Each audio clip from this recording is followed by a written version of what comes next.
এই লোকটি 5 বছর ধরে এই ধনী লোকের আলমারিতে লুকিয়ে থাকে। লোকটি তাদের বাথরুম ব্যবহার করে এবং যখন তার খিদা লাগে তখন সে ফ্রিজের খাবার বের করে খায়। লোকটি তাদের বেঁচে যাওয়া খাবার খায় এবং বাসার অপরিষ্কার পাত্রগুলো পরিষ্কার করে। 5 বছরে কেউ তাকে দেখেনি। লোকটির নাম ছিল জনি, যে সবসময় পাওনাদারের কাছ থেকে লুকিয়ে বেড়ায়। একদিন সে একটি আলমারিতে লুকায়, আর যখন সে আলমারি থেকে বাহিরে আসে তখন দেখতে পায় সে একজন ধনী লোকের বাসায়। জনি সেখান থেকে বের হতে যাবে, তখনই বাড়ির মালিক সেখানে আসে। জনি তাদের কথা শুনে বুঝতে পারে বাড়ির মালিকের কাছে দুটি আলমারি আছে, যার কারণে তারা একটি ব্যবহার করবে এবং অন্যটি সেখানে এমনিতেই পড়ে থাকবে। রাতে যখন তারা ঘুমিয়েছিল, জনি তখন বাহিরে আসে এবং বাথরুমে গিয়ে হালকা হয়। জনি রাতে সেখান থেকে চলে যেতে চায়, তখনই সে ভাবে আমার কোনো পরিবার নেই, আমার স্ত্রী নেই, আর সকল পাওনাদারের কথা ভেবে জনি সেই বাড়িতে কিছুদিন থাকার সিদ্ধান্ত নেয়। সে আবার রুমে ফিরে আসে আর সাবধানে বিছানার নিচে প্রবেশ করে এবং সেই রাত সেখানেই পার করে দেয়। পরের দিন মালিক যখন কাজের জন্য বাহিরে যায়, তখন জনি বিছানার নিচ থেকে বাহিরে আসে, কেউ যেন তাকে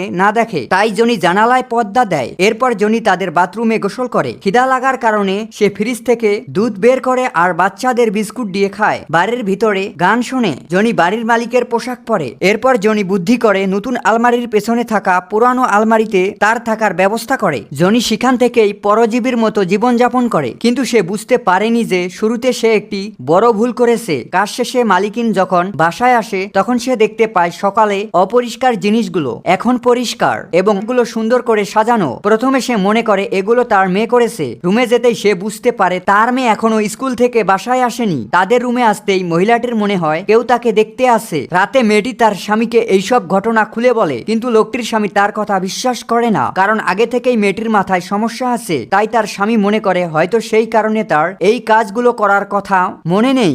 যা শুনে মেয়েটি আর সেই বিষয় মাথায় নেয় না। পরের দিন যখন আবার সবাই বাহিরে যায়, তখন জনি আবার বাহিরে আসে। আজকেও সে একই কাজ করে। প্রথমে পর্দা ফেলায়, এরপর খাবার খায় এবং বাসার সব অপরিষ্কার জিনিস পরিষ্কার করে। জনি তার মালিকের রুম এবং বাচ্চার রুম পর্যন্ত পরিষ্কার করে। সে নষ্ট জিনিস ভালো করে। যখন সে মালিকের আসার শব্দ পায়, তখন বিস্কুট নিয়ে আবার আলমারির ভিতর চলে যায়। মহিলাটি দেখতে পায় কালকের মতো আজকেও কেউ বাসায় সব কাজ করেছে, কিন্তু সে সেই দিকে মন দেয় না। সে ভাবে হয়তো তার মানসিক সমস্যা বেড়ে গেছে, তাই সে ঔষধ খায়। রাতে জনি বাথরুমে যাবার জন্য বাহিরে আসে, তখনই তাকে মহিলাটি দেখে ফেলে। জনি ধীরে ধীরে পেছনে আসে, যার কারণে মহিলাটির মনে হয় হয়তো সে ঘুমের মধ্যে ভুল দেখেছে, তাই সে চলে যায়। পরের দিন মালিকিন তার মাকে ফোন করে এবং বলে তার মনে হয় তাদের ঘরে তৃতীয় কোনো মানুষ আছে। যা শুনে জনি অনেক ভয় পায়। সে ভাবে হয়তো সে ধরা পড়ে গেছে। তখনই মহিলাটি তার মাকে বলে হয়তো তার দাদার আত্মা আমার বাড়িতে এসেছে আমার সাথে থাকার জন্য। এই কথা শোনার পর